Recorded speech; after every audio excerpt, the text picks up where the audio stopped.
Today being the celebration of International Youth Day, and we trying to discuss and find solutions on how we can better ourselves as young people in our country and in the world at large.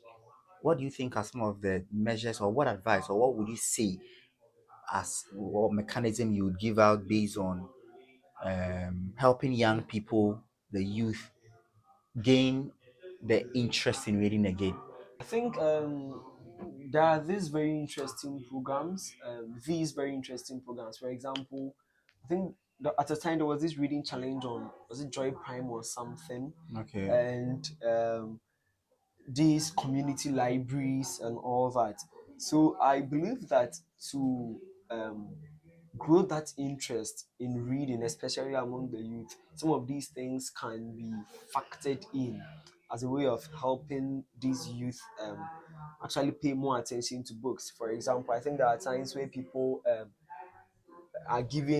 belong to book clubs, are given books to read. Sometimes they're examined on it, they are rewarded based on it. So I think that if These things spark some these things, interest. yes, are created more in the universities, more in the senior high schools, these reading clubs, even in our communities, it's really going to go a long way. I keep referencing the boy who harnessed the wind because Yeah, a and community like that.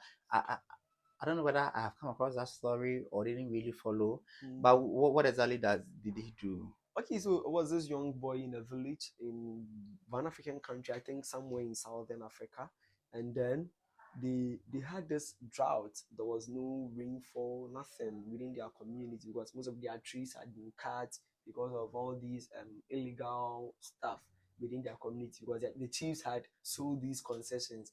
So he thought of a way of mechanizing water, especially Wow. from a borehole, so that they can water their crops because it was an agrarian community. The only way they could survive was based on agriculture.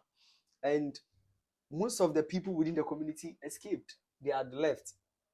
This rural urban migration, they are left because there was nothing in the village and all that. This boy stayed, and it wasn't easy. He had so much backlash from his own parents and all that, but eventually he could create something more like a windmill or something out of his father's bicycle rims, and then And he this is a youth we are talking of, a yes, young this a person we are young talking of. person, a true story I'm talking Wow. about.